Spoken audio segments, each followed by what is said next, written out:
Welcome to MC Hamstrings. What we're trying to do is get you more connected with those hamstrings that people are always complaining are tight, but don't actually need to be stretched. I know that sounds ridiculous. They just need to be given the right job. So that's what this class is about. Getting you connected with your hamstrings, giving them the job of supporting your pelvis, because that's what they do all day long, right? You shouldn't be living in your quads. That could be part of why your knees hurt all the time. That could be part of some of the plantar fascial issues because people are so on their forefoot that all the musculature in their lower leg and their foot is constantly trying to support that weight, and it's not necessarily built to do that in that same way. So this is our position. You're going to use that wall. Your feet are going to be up at 90 degrees. Okay? So actually I'm going to slide your feet up just a tiny bit. They're done. There we go. Okay, so shins to hips to ground, 90, 90. All right, the first thing we're gonna do is our diaphragmatic breathing. So we're getting you in tune with that rib cage. Pull that rib cage down, just like we did yesterday. Big breath in, big breath out. Good. Pulling the belly into the floor, pulling the rib cage down with your abs. In through your nose, silent breath in, out through your mouth like you're blowing out a birthday candle. Okay, another one in through your nose. And out. Very nice. We're going to do 2 more breaths just like that. In through your nose, out through your mouth. Very nice. You can hear they kind of get a little spluttery towards the end. That's all right. Another breath in and out. Good. I'm going to take my hands off her ribs, give her a chance to relax. Okay, abs are on. Rib cage is back in the position where we want it to be. She's not miserable yet. Now what she's going to try to do is she's going to dig her heels down the wall like she's going to do a hamstring curl. So she's trying to pull her heels towards her hips. What's going to end up happening is her pelvis is going to tuck under. Her hips are going to lift slightly off the ground. Her knees are going to travel up towards the ceiling slightly. Not too far, just a little right there. Okay, we're going to do 4 breaths in this position. All right, so in through your nose, out through your mouth. 3-second hold empty, okay? Ready? Yeah. In through your nose, out through your mouth, full exhale. Should feel those hamstrings come online right away. In through your nose, out through your mouth. Pulling those heels down through the wall. Of course, you don't want to be sliding down through the wall. Shoes are going to help with this a lot. 2 more breaths just like that. I'm going to support this a little bit. 1 more. Very good. Relax. Okay. Hamstrings are lit up. They're joining us for this party. This is where things are going to get a little bit more advanced. Now, you're going to add those first 2 elements that we did. You're going to lift. You're going to breathe. Now, you are going to shift your weight slightly, pulling harder with the left heel. So her left leg is now pulling a little bit harder. Left hamstring is on. Left inner thigh is on.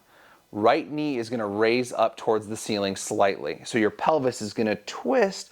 Your right butt cheek may drop down slightly, but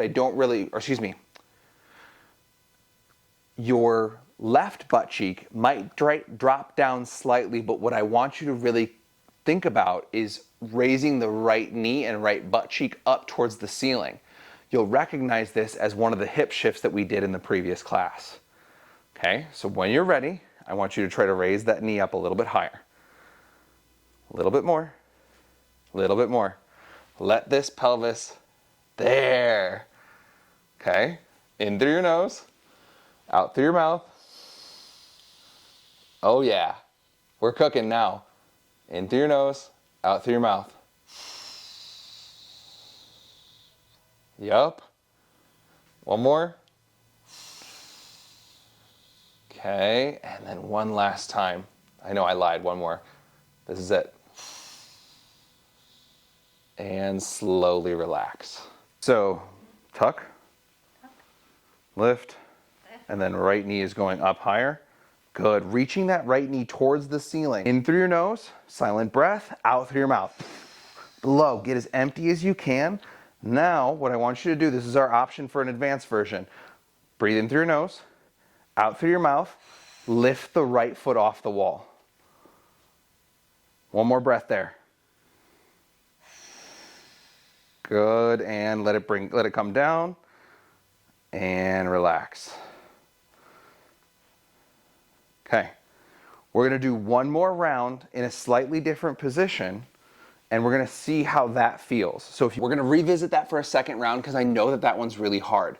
I'm gonna give you a slightly different setup to make it a little bit more left hamstring dominant and make it a little bit harder to use your right hamstring, okay? So you're gonna straighten this leg out a little bit more, bring it up the wall slightly.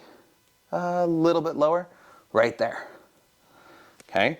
So I want you to lift the same way you did before, all right? In through your nose, out through your mouth, tuck, pull through those hamstrings and lift. Oh yeah, already through her face right away. Bring this down a little bit more, there, okay?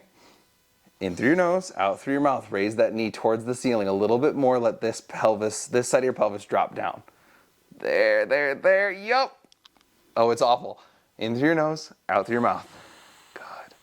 2 more breaths, just like this in the setup. You're doing great. Good, nice. Last one. Very good, and relax. Whew. It burns. Okay, go ahead and stand up. Now we're gonna work on a hip hinge exercise to get you more in contact with your hamstrings in the context of gym exercises, running, walking, things like that. All right, so we're gonna just quickly demonstrate what we mean by a hip hinge. All right, so keeping your abs tight, pelvis tucked just slightly, bend your knees gently, and then sit your butt back as far as you can, dropping the chest down, just like you're doing a deadlift. So what she should feel in this position is glutes and hamstrings stretching through the back of her hips, right? Let's bring your knees back a little bit more and then stick your butt out a little bit further. So we're bringing this back to the club days, all right? So this is a hip hinge exercise. What many people struggle with is feeling their low back when they do this. After we just did those hamstring things, that should be a thing of the past. What we're gonna do now is we're gonna take her right leg, we're gonna bring that back slightly. So just slide back so that your big toe is in line with your heel or the arch of your front foot. Right there, toes are pointing straight ahead as you do this, okay? From here, what she's gonna do is she's gonna twist her pelvis towards the camera. So shift like this, not rib cage, just pelvis, there. And then she's gonna close this hip down towards me, pointing this pocket at this knee. Okay, so like, there we go, turn in there. Okay, what that stretch should feel like on that left side should be more hamstrings, more glutes, more things on the back side of her hip. Go ahead and open up again towards the camera. Good. And then close back down towards me. Okay, I'm gonna have you turn, face the other direction, and demonstrate from the other side as well. Okay, so we're gonna do this 5 times back and forth with the left leg forward. We're gonna switch and do it the same way with the right leg forward, okay?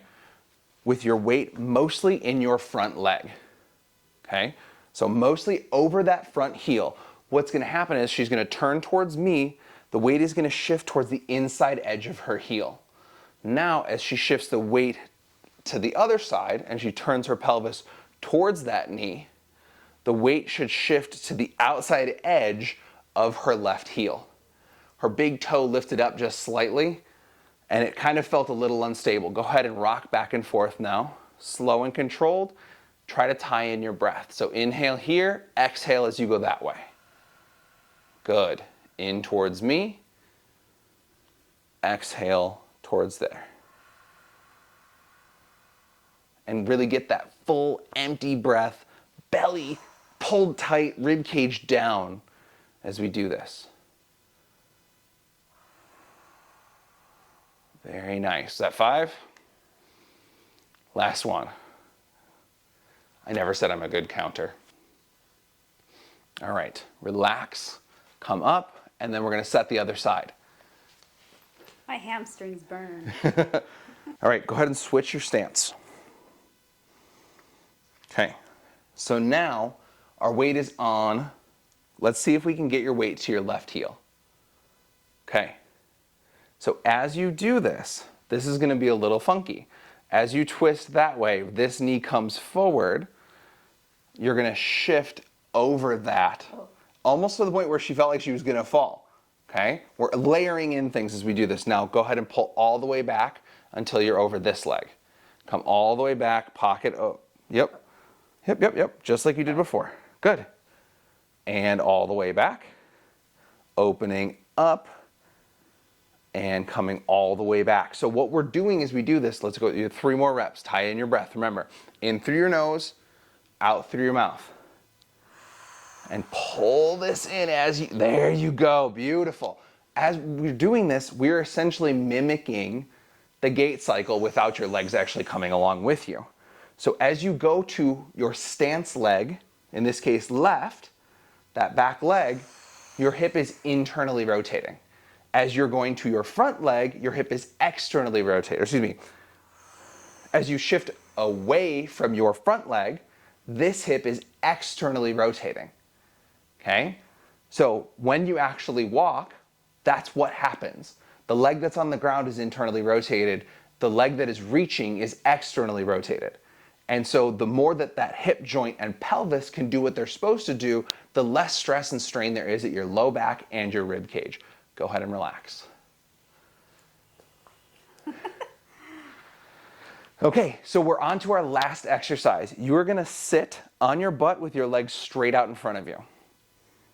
As you sit here, you shouldn't be feeling front side hips at all. No hip flexors, no front pocket crampy things. We should be able to just sit here nice and tall with our legs straight. If you are struggling with sciatica,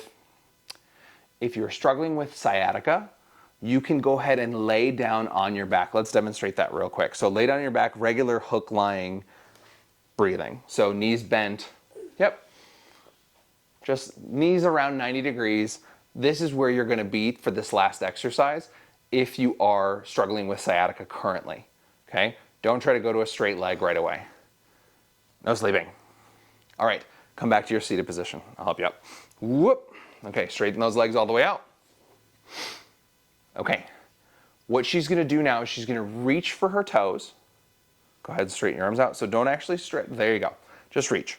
Now, rib cage is gonna come down, almost like you're falling back as you do this. If you feel you should feel both sit bones as you do this. Do you feel both sit bones? Yes. Great. So now in this spot, we're gonna go in through our nose, out through our mouth, right? Not that that's not been the cue every single time. But as you inhale, I want you to reach further. As you exhale, sink down. Good. So that reach, pull your shoulders down away from your ears a little bit, and then let's go palms towards each other. There. Okay, in and out. Good. Remember, reach as you breathe in and out. Squeeze those abs. 2 more breaths, just like that. Nice. One last time. Good. Go ahead and relax. Feel okay? I got a cramp. Where did you cramp? Diaphragm? Yes. All right. If you cramp in your diaphragm, what you can do is, especially because it's usually on the right side, lean to your left slightly. Put this hand on the ground. Lean to your left slightly. Not twist, just lean. There. So you're going to open up your right side rib cage and just try to breathe as evenly and normally as you can through your nose. Wow. Did that go away? It went away. Awesome.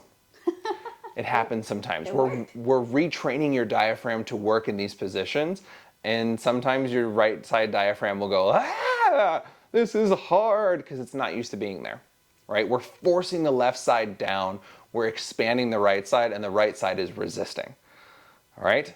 That's the end of this class. You should be able to tie your shoes really well after this.